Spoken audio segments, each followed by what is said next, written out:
Mga kwento ni Fermo.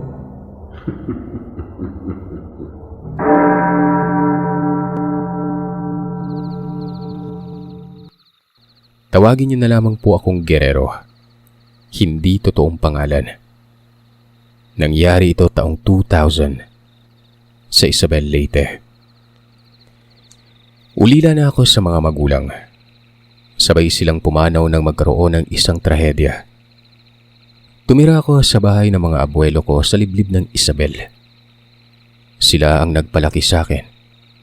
Pero nagsimatay din ng mga ito kaya ako na lamang ang natira.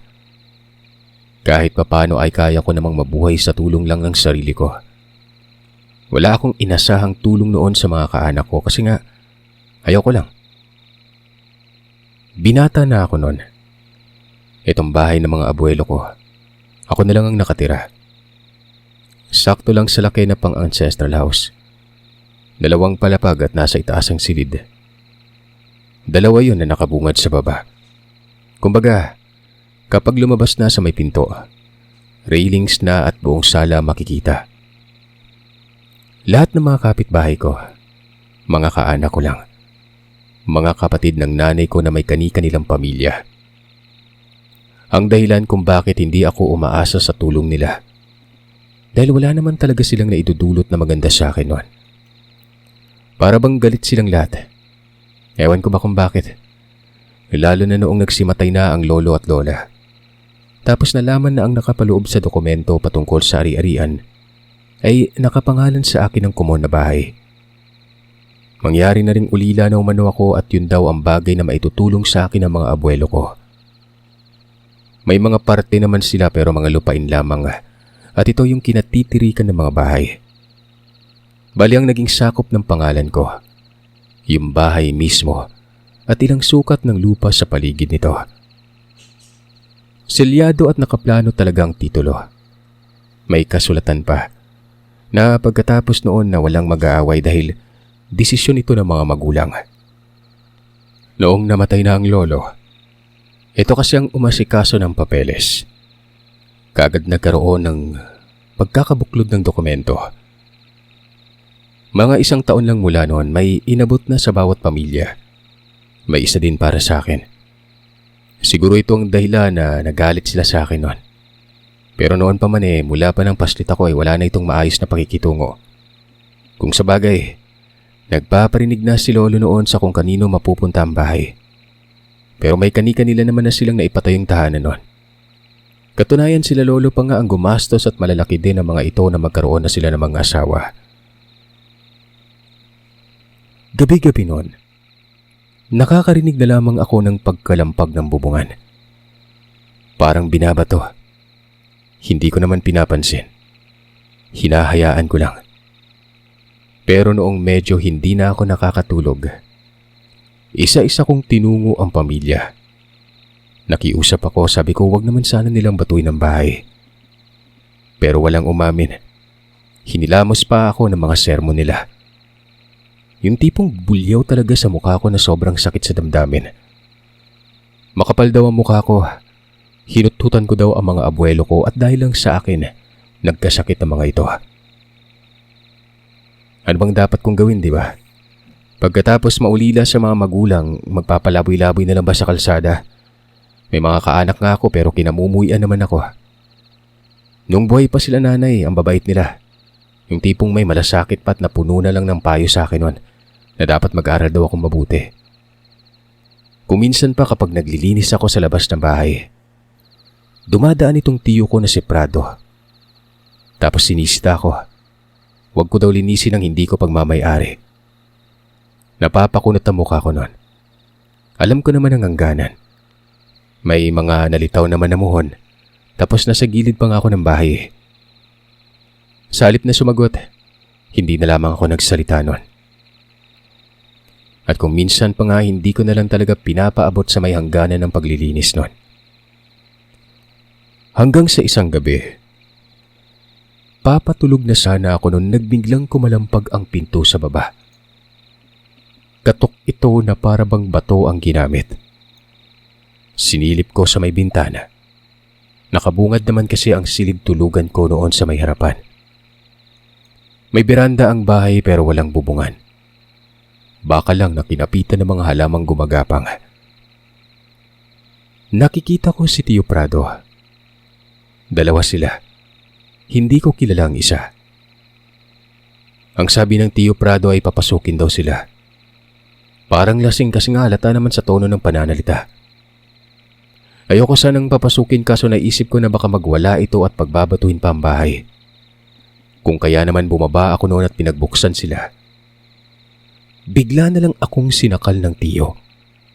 Hindi naman mahigpit yun pero nasaktan pa rin ako. Ang sabi niya, doon daw sila mag-iinuman sa bahay. Bakit daw sinasara ang pintuan, kumun naman daw ito. Wala daw akong karapatan. Hindi na lang ako pumalag. Natakot na kasi ako noon. Bukod sa isang kasama nito ay may dumating pang 4. Para mga kaibigan ng ito ng Tio Prado sa kabataan niya. Kinabukasan kasi noon bisperas ng piyesta, Sir Seth. Baka nagsiuwian ng mga ito galing sa ibang lugar. Umakyat ako sa may itaas. Naririnig kong pagmamayabang nitong si Tio Prado. Itong bahay daw ay ibibenta niya. Nasa sa akin daw ang titulo pero papayag daw ako sa ayaw ko man at gusto nun.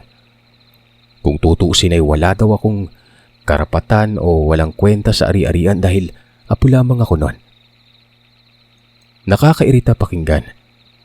Harapan kasi akong binasahan ng karapatan ng abogado nung iabot sa akin ang papel. Na walang sino mang makakaangkin sa pagmamayari ko. Na lahat ng gusto kong gawin sa loob ng baluarte ko ay pwede.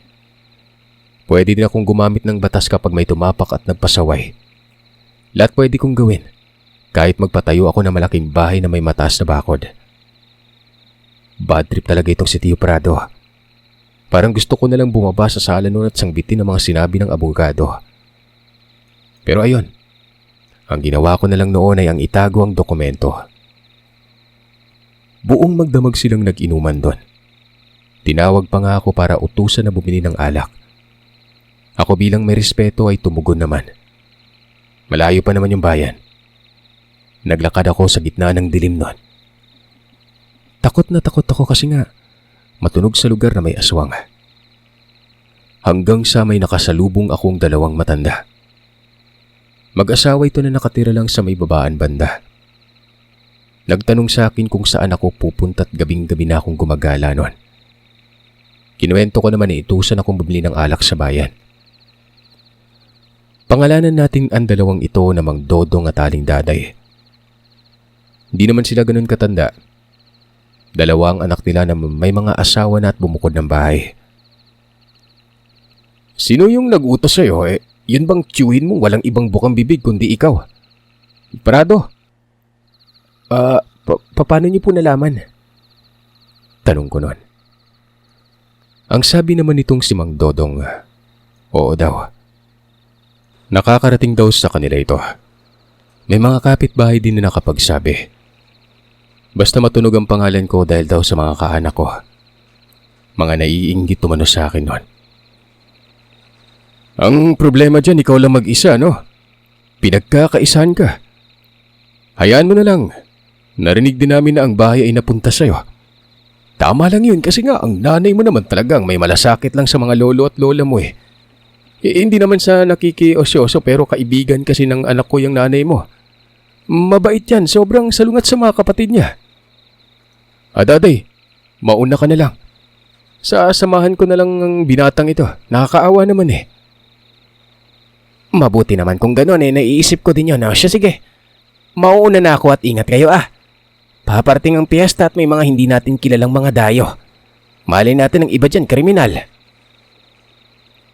Sinamahan ako ni Mang Dodong. Ang bait pala nito na noon ko pa lamang nalaman ang ugali. Hindi din naman kasi ako lumalabas ng bahay halos. Nag-aaral ako noon pero napahinto ako buhat nang namatay ang lolo. Naunang namatay si lola pero taon lang ang pagitan ng bawat pagkamatay nila. Sa susunod na pasukan pa ako balak bumalik sa klase noon. Kinakailangan ko pa kasing ihanda ang sarili ko. Masyado akong apektado nang mawala si lolo. Hanggang bayan ay kasama ko si Mang Dodong. maging sa pag-uwi.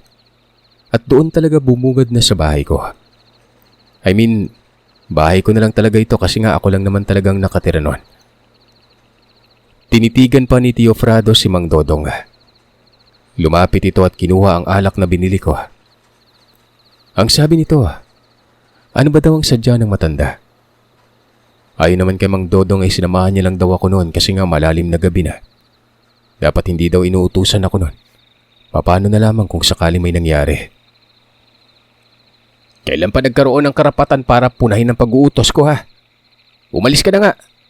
Tsaka ikaw, Guerrero, ibigay mo sa akin bukas yung papeles ng maasikaso ko ng pagbebenta ng bahay na ito ha. Saglit na nagkaroon ng katahimikan. Maging ang mga kasama nito sa loob ng bahay, nakatitig yun sa amin sa may beranda. Tumingin ako kay Mang Dodong.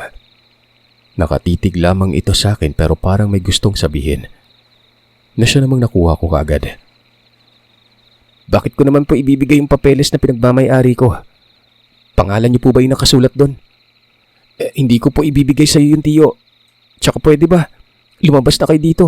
Matutulog na ako eh. Matapos kong makapagsalita ng buong tapang ay bigla akong sinampal ng tiyo. Hinawat siya ni Mang Dodong pero hanggang doon lang. Ang mga bisita naman ito ay nagsitayuan at parang uuwi na mga ito.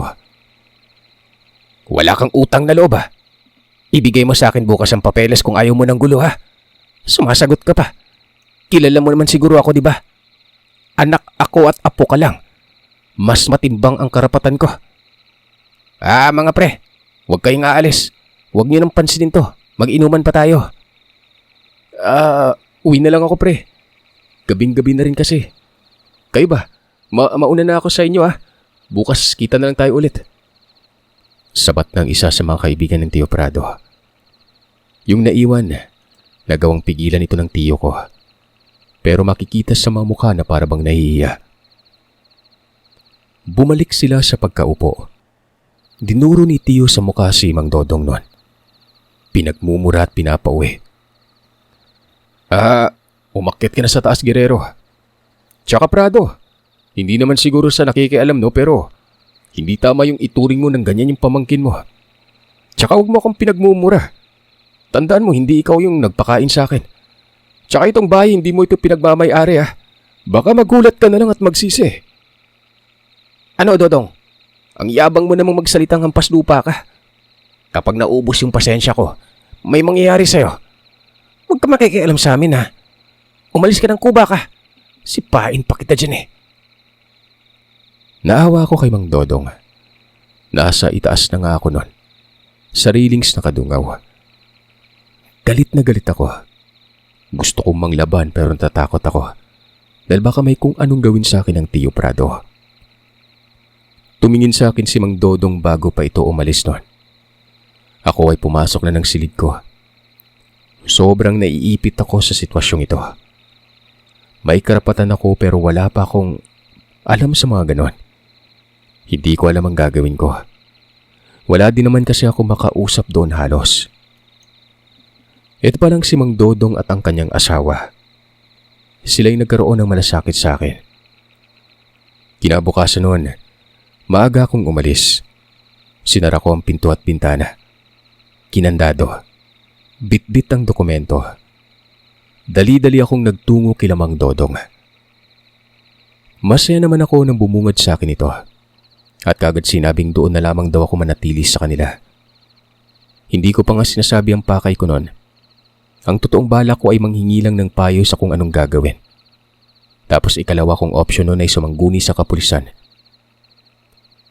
Tumango ang matanda at sinabi nitong, Daday, ipaghanda mo nga ng agahan itong binata. Guerrero, tama yung desisyon mo. Ang umalis. Kagabi ko pa nga iniisip yun eh. Nagkataong dito ka talaga unang pumunta. Sa ngayon, ikalmahan mo muna nang hindi uminit ng husto ang sitwasyon. Sa tingin ko, yung pagsangguni sa kapulisan ay hindi ang pinakamaiging paraan. Alam mo kung bakit? Ang mga kinauukulan dito sa atin, nababayaran ng pera. Hindi naman sa nila lahat pero sadyang may ganun eh. Bata ka pa at mauungusan ka. Alam mo naman yung tiyo mo, mapanglamang yon. Kilala ko siya mula pa pagkabata niya. Hindi yan pumapayag at hanggat hindi nakukuha ang gusto. Dito ka na lang at mabuti dala mo yung papeles. Huwag ka mag-alala. Hanggang nasa iyo yan ay walang magagawa ang tiyo mo. Hindi ka rin mahahamak dahil nandito ka. Gagawin ko ang lahat, maprotektahan ka lang. Ay sige na, kumain ka na. Daday, ano ba? Tapos na ba yan? Ipagtimpla mo na din ng gatas na ko. Kung wala lang tayo, paano na lang kaya itong si Guerrero, kawawa naman. Sa kauna-unahang beses ay nakaramdam ako ng kaanak. Malasakit na dapat sa kaanak lang pero sa ibang tao ko pa talaga naranasan. Napaluha pa nga ako noon.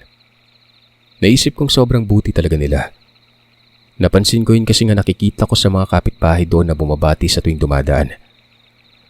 Nasa tabi lang kasi ng maliit na daanan ng bahay nila. Bali ang daanang ito, pababa ng sakahan at mga ilang distansya na main road na. Nasa dalisdis kasi ng bundok ang bahay nila noon. May kung anong nilagay pa sa pisngi ko si Aling Daday. Lana ito na sobrang lamig sa pakiramdam. May kakaibang samyusya na hindi ko gusto pero ang sarap sa balat nito. Yung tipong parang nanunuot ng lamig. May pasa kasi ako noon. Ang sabi pa nito, huwag akong umuwi hanggat may binabalak sa akin ng tiyo ko. Hayaan na lamang daw yung mahimasmasan at matauhan sa pag-aalipusta. Makakaramdam daw yun ng kahiyan, lalo't malaman ng ilang mga kapitbahay na gano'n ang nangyari sa akin. Baka umano magbago ito at doon ako pwedeng umuwi. Paano po kung hindi nagbago? Makunat din kasi yung apog ng tiyo ko. Dati pa naman yan eh. Umiyak na nga lang si lolo at lola sa ugali niya. Tapos ako pa yung pinagbintangan na ako daw yung dahilan kung bakit nagsimatay yung mga abuelo ko. Pabigat daw ako sa buhay. May kinikimkim kang ang galit, Guerrero. Hayaan mo muna. Malay natin matauhan. Itong asawa ko'y gagawa yan ng paraan. Malamang may kakausapin para tumulong sa'yo. Basta dumito ka lang at pwede pa ngang dito ka nalang tumira. Total wala naman dito ang dalawang anak ko eh. Doon sa malayo tumira ng mag-aasawa na. Kahit papaano'y maibsan man lamang namin ang pangungulila namin sa kanila. Kaya dito ka na lang muna. Kami na munang bahala sa iyo. Nakaraos noon ang kapistahan. Hindi pa rin ako umuwi. Itong isang kapatid ng Tio Frado na babae, pumunta sa bahay. Nagtaka kung bakit nakasara. Sinabing walang galang daw ako noon. Bakit ko daw sinara ang bahay? Ito na rin ay batay sa kapitbahay nila Mang Dodong. Nagmumura daw ito. Sa oras na makita ako ay makakitikim daw ako sa kanya noon. Lahat nga sila mainit ang ulo sa iyo, no? Ano bang paki nila kung sinara mo? May kanya-kanya naman silang mga bahay ah. Tsaka mas malalaki pa nga. Isa ding punto dyan ay umalis ka dahil nga hindi maganda ang pagturing sa iyo. Parang pinapalabas na walang alam itong kapatid ni Frado. Pero, nako, alam kong alam nila yan. Nakikita mo ba yung mga bahay dyan sa tawid? May malaksakit din sa'yo nakatira dyan at dyan nakatirang nagsumbong na bumisita yung tiya mong si Sabrina. 5 magkakapatid silang lahat, Sir Seth. Kasama ng nanay. Itong si tiya Sabrina na hindi totoong pangalan, siyang pinakapanganay nun. Ganon din naman ito. Kung tutuusin ay mas masakit itong makabitaw ng salita. Namana pa sa mga anak na mga pinsan ko ang ugali to na maski aso hindi kakain. Parang hindi ko mga pinsan. Hinahamon pa ako ng suntukan nun. Hindi ko naman pinapansin. 1 linggo ang nakalipas. Napasugod si Tio Frado. Bakit daw ako umalis ng bahay? Sinara tapos parang wala na daw silang karapatan doon. Wala din daw akong respeto sa kapistahan. May mga bisita daw dapat pero doon na sa bahay nila nakitulog. Nakakainis, di ba? Ano bang gagawin ko doon? Siguro pagmumukain lang akong katulong. Patuloy sa pagsisigaw itong si Tio Frado noon. Sa labas lamang ito ng bakuran. Nagmumura at isasangguni daw ito sa kapulisan. Siya pang may lakas ng loob na magsumbong imbis na ako. Sa loob lamang ako ng bahay nila Mang Dodong. May sapat na laki ang bahay na mag-asawa. May 2 silid at malawak na sala yon. Maya-maya ay lumabas si Mang Dodong at sinita ito. Huwag mag-iiskandalo. Hayaan umano ang desisyon ko noon dahil pagmamay-ari ko naman daw ang bahay. Para bang nahiya ito kasi maraming tao nang lumapit at nakiosyoso nun. Nakarinig pa ito ng pagsabi mula sa isa sa mga yun na walang pakialam si Tio Prado sa akin. Parang hindi daw kaanak ang turing sa akin nun. Papanong mananatili daw ako doon kung ganun sila trumato. Ayun, umalis na lamang ito. Isang gabi, nagpaalam ako kina Mang Dodong at Aling Daday. Nauuwi muna ako sa amin para kunin ang ibang damit ko. Gawa ng ginagamit ko doon sa bahay nila. Mga damit na pinaglumaan ng anak nilang lalaki. Ay na nga, gaya ng sinabi ko ay may mga asawa na ito. Nakakahiya na kasi. Pumayag naman. Sabi pa ni Mang Dodong ay sasamahan niya raw ako pero sabi ko ako na lang. Tatakbo ako ng mabilisan. Nakita kong nagkatitigan na ang 2 matanda. Halata sa mga ito na nag-aalala. Medyo distansya ang bahay ko at nasa itaas yon ng lugar. Hanggang sa sabay nagsitango ang mga ito na para bang may mga napag-usapan. Ito ay batay lamang sa senyas na nakikita ko noon. Umalis ako. Mabilisan yun. At noong makarating ako sa bahay, doon ako sa likod dumaan. Naroroon si Tio Prado. Nakikipag-inuman ito sa isa pang kapatid na tiyo ko rin. Si Tio Marvin. Hindi talaga ako nakagalaw. Nasa gilid lang ng pinto sa likod. Doon sila nagiinuman. Sabi ko na nga ba uuwi ka din eh. Alam kong dito ka dadaan sa likod. Sakto pa talagang kung kailan ako nakikipag-inuman dito sa kapatid ko. Oh, hindi mo ba ako kakamustahin, pamangkin? Marvin, tingnan mo. Walang galang ano. Napilitan ako magmano noon. Nagmamano talaga ako sa kanila, sirs, at sa likod ng kakaibang pakikitungo nila. Itong si Tio Marvin, ininat ang tenga ko ng pagkalakas-lakas noon. Ginuyod ako at pinaupo sa mahabang upuan.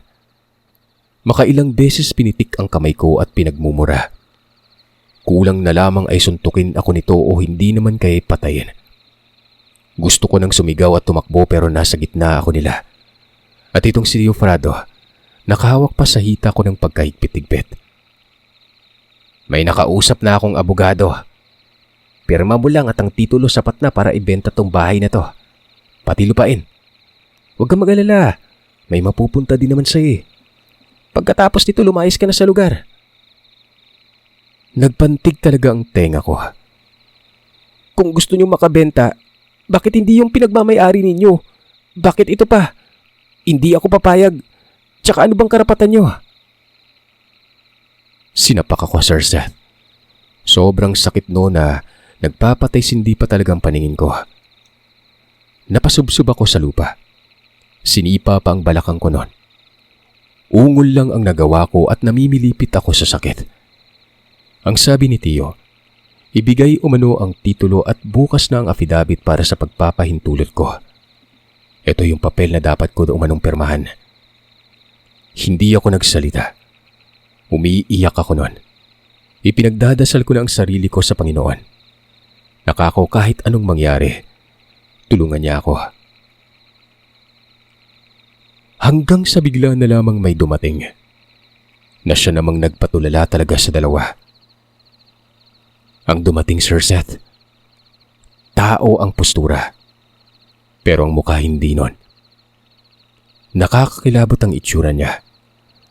Parang aso na may halong paniki. Yung 2 tiyo ko, sumalampak sa dingding nun. Hindi alam ang gagawin. Wala silang matatakbuhan kasi may bakod sa likod na medyo mataas ng konti. Nasa loob sila.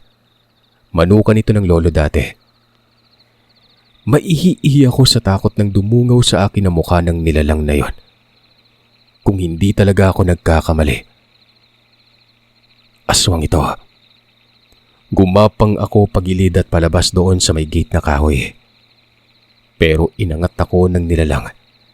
Pinasandal ng maayos sa bakuran. Hindi ko alam kung bakit niya ginawa yon. Hanggang sa bigla itong nagsalita ng, "Napapadaan lang naman ako. May napansin lang ako dito. Bata itong pinagtutulungan niyo. Hindi na kayo nahiya sa sarili niyo. Ako kaya harapin niyo. Oh, bakit parang natatakot kayong dalawa? Ganyan din ang takot ng batang ito. Hindi niyo ba naiisip yon? Iyo, kung saan ka man nakatira, umuwi ka na." Umalis ako noon. Paika-ika ako ng lakad. Sa puko ang tagiliran ko. Napahinto ako sa unahan at sinipat sila. Naroroon pa rin ang nilalang, nakatayo. Hanggang sa bigla na lamang yun lumundag sa bakod at mabilis na naglaho. Doon palang nagkasigawan sila Tio Frado at sirit ng takbo patungo sa kanika nilang bahay. Nagpatuloy ako sa paglalakad hanggang sa makarating na ako dun sa bungad ng bahay nila Mang Dodong. Ay nako, Diyos ko! Sabi ko na nga ba eh. Halika, ay ang hakbang mo ang dahan-dahan. Umupo ka sa sala. Kukuha ko lang tubig eh. Ay, Diyos ko po. Si Aling Daday yon. Dinala niya ako sa loob ng bahay. Pinainom ako ng tubig. Kitang-kita ko ang mga luha sa mga mata niya. Nagtanong ito sa kung sino daw ang nanakit sa akin noon. Sinabi ko naman kung sino. Hindi ko halos maibuka ang bibig ko. Magang-maga ang uso ko. Walang modo ang mga yan. Bukas pupuntahan ko sila. Makikipag-away ako sa kanila. Pamangkin kanila eh. Makakatikim talaga sa akin ng mga yan bukas. Huwag na po, Aling Daday. Ang hapdi niyang nilalagay niyo, Aling Daday. Ano ba yan? Yung lanang mabantot ba yan? Sandali po. Hindi ako masyado makapagsalita. May dumating po eh. Tinulungan ako. Aswang po yun. Nakakatakot. Kung wala siya, baka malala yung sinapit ko. Napadaan lang daw yun tapos nakita niya akong pinagtutulungan. Nasaan po ba si Mang Dodong? Aray ko, Aling Daday. Huwag naman dito banda sa may ilong ko. Hindi ako makahinga eh.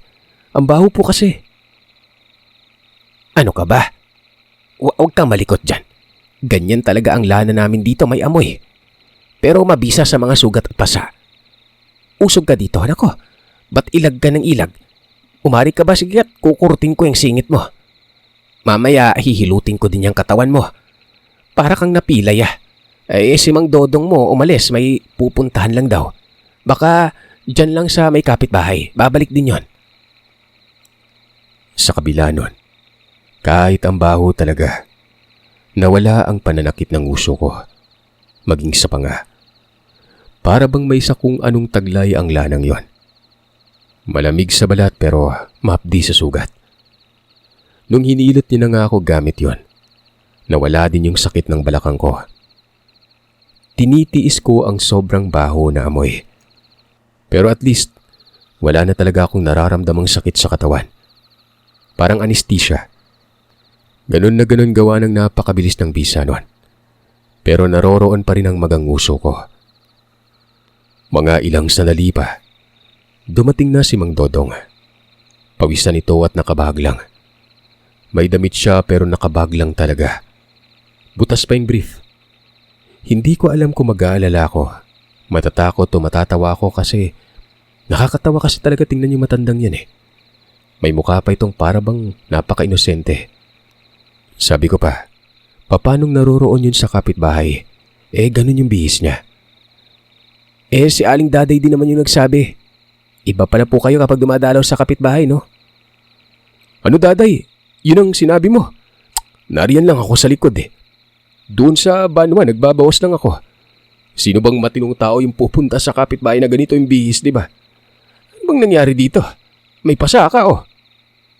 Ayan, ginulpi daw ng mga tiyo niya. Mabuti at nakauwi. May aswang daw na tumulong sa kanya eh. Guerrero ha, baka namamalikmata ka lang. Baka dulot yan ang pagsapak sa'yo ng tiyo mo. Pinaliwanag ko naman noon na totoo talagang nakita ko. Pinasandal pa nga ako sa may bakuran.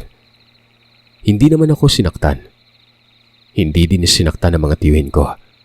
Kumbaga, Humadlang lamang yon tapos umalis na ito nang makalayo na ako. Ay baka nga. Daday, ikuha mo nga ako ng salawal. Ano ba't parang gusto mo akong patingnan ng ganito sa batang ito? Ikaw talaga. Sa kapitbahay daw ako nagtungo. Hayaan mo, Guerrero. Ididimanda natin sila. Akong bahala.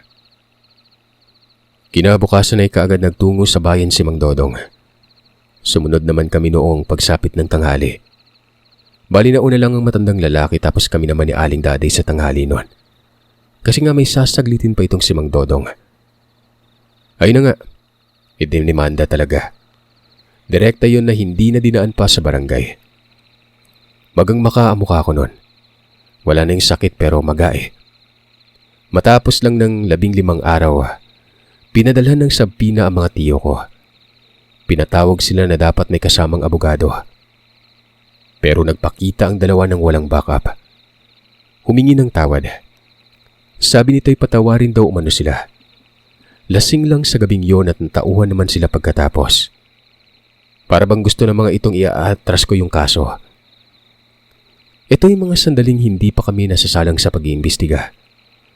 Napag-isip-isip ko din yun pero wala na eh. Napatawag na. At hindi pwedeng hindi harapin kasi lalabas na inanalang kaso. Doon na sa pag-imbestiga inamin nilang kasalanan. Kinasuhan talaga. Pero hindi na pinaabot ng ilang buwan. Kasi nga umako ang dalawa na magsiservisyo na lamang daw sila sa ginawa nilang kasalanan. Kung sa bagay ay wala din naman silang lusot nun. Nakulong ang dalawa ng 6 na buwan. Akala ko ay magiging maayos na pagkatapos nito. Umuwi na ako sa bahay. Hanggang sa lumabas na sila at pansamantalang hindi ako ginambala. Nag-aral na rin ako noon. Doon ako pumupuslit palagi kila Mang Dodong. Umuwi lamang ako sa bahay kapag nais kong linisin ang paligid noon. Yung patungkol sa aswang ay hindi na naging matunog. Bagay na parang isinekreto lamang ng 2 tiyo ko. Maging kami naman noon sa panig ni Mang Dodong. Kinukubli din namin. Hanggang sa umandar na naman itong si Tio Frado. Ang masaklap pa dyan maging ang mga anak nitong nakialam na din. Binabantayan ako, Sir Seth. Yung simpleng tambay lamang sa may daanan pauwi ng bahay. Pero alam mong may dalang kung ano. At lalong halatang may hindi magandang gagawin. Kaya naman bumabalik ako noon sa tahanan nila Mang Dodong. Sinusumbong ko talaga ito. Nagalit ang matanda. Pinapalala lamang daw nilang sitwasyon. Sinabi nito na ipablatter ko daw. Ginawa ko naman. Pero makukunat talagang pagmumuka. Isang gabi habang nasa kasagsagan ako ng mahimbing na pagkatulog sa bahay nila Mang Dodong. Ginising ako ng 2 matanda. Ang sabi nito ay may umaaligid daw sa bahay. Mga kaanak ko. Ano man umano ang mangyari, wag na wag akong lalabas. Sabi ko naman sa kanila anong gagawin ng mga ito. Lalabas kami ng asawa ko ha. Dito ka lang. Wag na wag ka talagang lalabas. Matapos niya makapagsalita, narinig ko ang sigaw ni Tio Prado. Alam niyo ba mga sinabi nito? Sina Mang Dodong umano at Aling Daday. Mga aswang. May albularyo manong magpapatunay at katunayan kasama nila ito. Papatayin daw nila mga aswang. Nagkatitigan ng 2 matanda. Paanong pinagbintangan ng mga ito hindi naman aswang ang mga yon? Walang hiyang yan oh. Gumawa ng kwento itong si Prado. Aswang daw tayo. May albularyo pang kasama. Paanong naging aswang eh? Gusto lang siguro nito na malayo tayo kay Guerrero para may pagkakataon sila eh. Halata naman na yun ang pakay nila. Marami sila sa labas. Nakita mo naman sa bintana. Siguro nasa lampas 10. May ilan pang hindi ko kilala eh. O siya sige. Dito na lang kayong 2 ha. Bantayin mo ang binata, Daday. Lalabas ako at kakausapin sila. Loko ka ba? Hindi mo ba narinig na papatay nila yung mga aswang? Malay mo may mga baril ang mga yan. Sabat ni Aling Daday noon. Hindi ko alam kung anong nakain ko noon. Nagkaroon ako ng lakas ng loob at mabilis na lumabas ng bahay. Hindi ako nagawang pigilan ng dalawa gawa ng mabilis yon. At doon sa may harap ako ng beranda huminto. Sinabi ko na hindi aswang ang mag-asawa. Dagdag ko pa, pakanalang ito ng Tio Frado.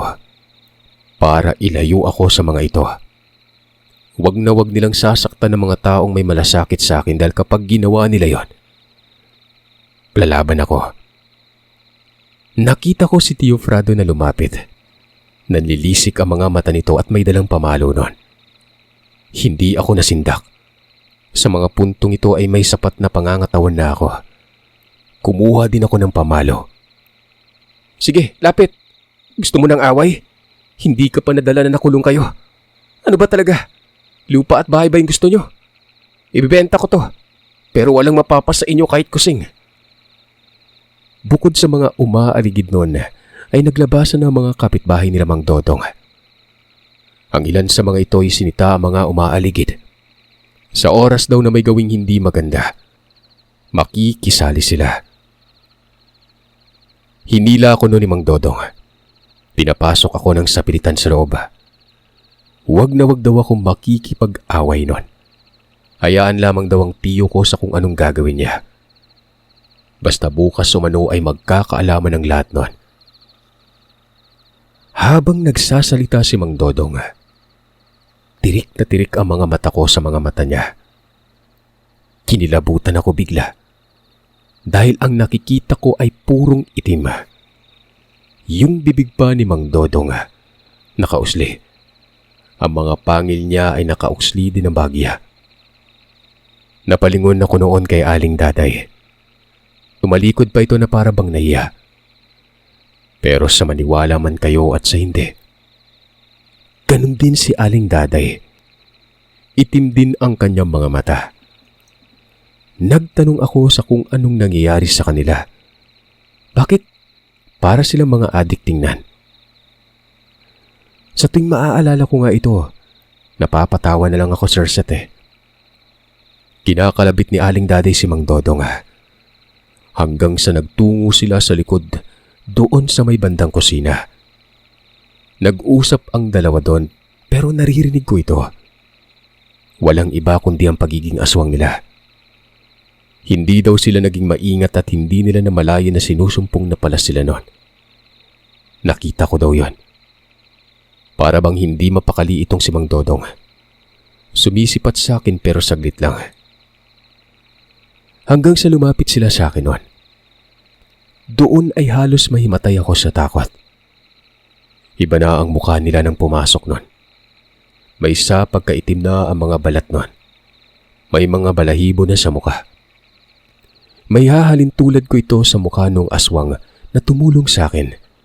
Pero hindi pa yun ganoon kalala. Kasi nga parang papyaw pa lang ang nakikita ko.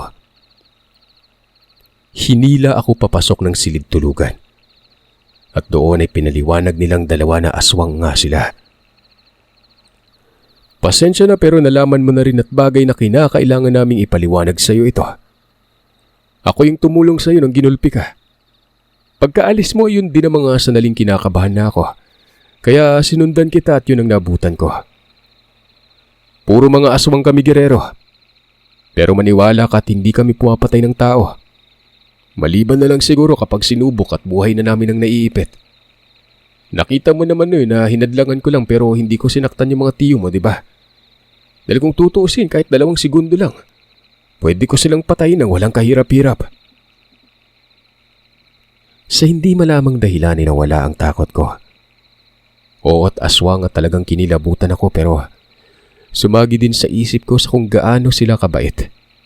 Hindi lang sa akin dahil maging sa mga kapitbahay, napakabait nila at nire-respeto pa. Mantakin nyo, nasa harap nga ang mga yon na mukha na para talagang paniki na hinaluan ng aso pero hindi ako natakot. I mean, habang tumatakbo ang oras kasi noon, nagiging mas malala ang itsura nila. Ang sabi pa ni Aling Daday, wag na lang daw sila lalabas dahil may albularyo. Pero sa tingin niya, ang albularyong ito hindi sila ramdam na nasaan yung aswang na sila. Gawa ng may nakaharang umanong kung anong poder na nilagay sa paligid ng bahay noon. Totoo pala talaga yun. Pinilit kong lokohin yung sarili ko pero totoo pala talagang nangyaring pagpapakita ng aswang dun sa bahay ko. At teka lang po, Mang Dodong. Medyo may amoy po yung hininga nyo. Pwede po bang usog ka po? Baho eh. Parang amoy nung lana na pamahin nyo. Ay, pasensya na. Ganito talagang lumalabas sa katawan namin. Yung lana, alam mo ba kung para saan yon? Gamot namin yon. Mabisa ding gamot para sa tao. Huwag kang matatakot ha. Dito lang tayo. Iisara mo yung pinto at ikandado mo, Daday. Hindi ako nagsalita. Para bang mabilis na naka-adjust ang sistema ko sa pagkikitungo. Napakagaan ng loob ko noon. Hindi talaga kami lumabas noon. Si Tio Prado ay nagsisisigaw sa may beranda banda. Nasaan na raw ako? Ang angas ko daw kanina na parang makikipagpaluan pa daw sa kanya. Sinasagot ko naman yon. Sabi ko, hindi ko nalang papatulan kasi nga baka ikamatay pa niya. Alam niyo kung bakit? Kasi mamamatay talaga ito kapag nagalit na ng gusto ang mga aswang eh. Sa tingin ko kahit may albularyo pa, wala namang magagawa kaagad yon. Sinabi din sa akin ni Mang Dodong sa mga puntong yun na walang maitutulong ang mga gamot. Maliban na lamang sa paghihinala nito, batay sa karunungang taglay. Kung ako sa Tio Prado, umuwi ka na lang. Pahaway sa bangaoy. Bukas maghanap ako ng bibili sa bahay. Ibebenta ko yun pero wala ka makukuha. Naroroon pa rin ang Tio Prado. Sumisigaw, nakikipagsagutan sa pang-aasar ko. Ultimong si Tio Marvin ay sumasabat din. Sinasakyan lang daw nila mga araw na naroroon ako noong makalabas na sila ng kulungan. Pero hindi daw ibig sabihin nun, tatantanan na nila ako. Ito namang dalawang aswang na sa bawat gilid ko. Nakayuko lang na parabang problemado. Nasa anyo talaga sila na parabang malalaking aso pero kukuya-kuya-kuy ang mukha na animoy natalo sa sugal. Walang kibo ang dalawa. At pakiramdam ko ay inaantay lamang nito na umalis na ang mga umaaligid sa bahay. Nagkakasagutan na noon. Binabato na nga ang grupo nila Tio Prado ng mga kapitbahay nila Mang Dodong. Dinig ko din ang pagsisigaw na pinapaalis sa mga ito. Pero ang tatapang, hindi umalis. Kung gusto daw makisali, bakit hindi daw lumabas ng bahay? Mga duwag umano. Hanggang sa nabigla ako noon kasi tumayo ng sabay ang dalawang aswang. Parang may pinapakiramdaman. Nakatulala at may pasinghot-singhot pa. Mga segundo ang namagitan. Nagkasigawan na animoy may kinatatakutan sa labas ng bahay. Mabilis akong sumilip noon. Nakita ko itong si Tio Marvin na hinahabol ng maitim at malaking nilalang. Mas malaki pa yun kila Mang Dodong. Aswang din ito. Maging yung albularyo ay tumakbo ng pagkabilis-bilis nun. Kitang-kita ko yun kasi nga babaan banda sila nakatambay. Nalulundag pababa at tinig ko ang nakakakilabot na angil. Sabi ko kila Mang Dodong, may aswang sa labas. Para kasing pangit nilang dalawa. Hindi naman ako kinibuan ng mga ito. Yung mga kapitbahay ay nagsara ng pinto talaga. May isa pa doong kasama nila Tio Prado na nakiusap na papasukin siya ng bahay pero hindi pinagbuksan. Naabutan ito ng nilalang at kitang-kita ko kung paano ito itapon pababa. Yung parang nag-iit siya lang ng basura. Gumulong-gulong yon, pero buhay pa naman. Nakita ko kasing naglakad ng mabangga ito sa puno ng niyog. Bakit malinaw ko itong nakita? Di ba nga mapapatanong kayo dyan? May liwanag kasi doon. Ang daang pababang yon ay may mga ilaw na magkakasunod. Hanggang sa nawala na yung mga tao. Natitiyak kong lahat ng yon ay nasa may bandang kalsada na. Dinig ko kasi doon ang pagsisigawan. Pero yung nilalang ay hindi na humabol pa. Kinaumagahan, yung mga kapitbahay, dumagsasabay nila Mang Dodong. Kabi-kabila ang usapan. Pinagbibintangan daw na aswang sila Mang Dodong pero iba palang aswang. Dahil kung sila pa umano dapat lumabas na ito at nakita nilang bukas ang pintuan. Pero nakasara naman daw yon. Tapos ang aswang ay nanggaling pa sa direksyon kung saan naroroon ang magkakasunod na kabayan. Patawa-tawa lang itong si Mang Dodong. Baka napadaan lamang daw yon at pinagkatuwaan ng mga umaaligid na mayayabang. Duda akong kaibigan nyo ng tatay ni Guerrero. Kasi nga minsan nang tinulungan si Guerrero nun eh. Naalala nyo naman siguro yung pagkakulong na magkapatid ano. Ginulpi itong si Guerrero pero dumating yung aswang na humarang. Panigurado, pinoprotektahan si Guerrero nun. Kaya itong mga tiyo niya hindi ko na lang ipapademanda pa. Kapag may ginawa sila kay Guerrero, malalagot talaga sila sa aswang. Nakita nyo yung albularyo, tumakbo pa no? Baka may nakapunta sa inyo doon sa kaanak nitong si Guerrero ah. Sabihan nyo na may gabay na aswang itong binata para matakot. Nakikinig lamang ako noon kasama si Aling Daday sa may kusina banda. Nagtatawanan kaming dalawa. Sabi ko ayos lang na sabihin ni Mang Dodong na may gabay akong aswang at ibalita talaga sa lugar na kaibigan ito ng yumao kong tatay. Kasi tagapanay naman si tatay eh. Pero Aling Daday, sino naman yung aswang kagabi? Bakit nakisali yon? Huwag niyong sabihin ng iba nating kapitbahay dito mga aswang din. Hindi kaagad nakapagsalita si Aling Daday. Hindi naman nag-aalala ang mukha nito. Para pang ang matatawa. Ilang sandali lang ay tumitig na ito sa akin. Ang anak ko yung lalaki. Hindi mo ba napansin na nakiramdam kami kagabi? Kilala namin si David. Nasa ibang nayon man siya at madalang lang bumisita pero malakas ang pangdama niya. Nagpakita siya kagabi nung natulog ka na. Nagpasalamat ako dahil binasag niya ang pagdududa ng mga tao na aswang kami. Umalis din naman kaagad. Manganganak daw ang asawa niya sa susunod na araw eh. Napapailing na lamang ako noon. Anak pala yun nila mag-asawa. Nakita ko naman si Kuya David, hindi niya totoong pangalan. Malaking tao ito at maitsura. Basta pogi yun. Yun ang po kasi nga, hindi ko naman nakausap ito ni minsan eh. Ayun na nga. At umugong talaga ang bali-balitang may gumagabay sa aking aswang. Hindi sila Mang Dodong, kundi taga-panay. Pinakalat ito ng dalawang matanda.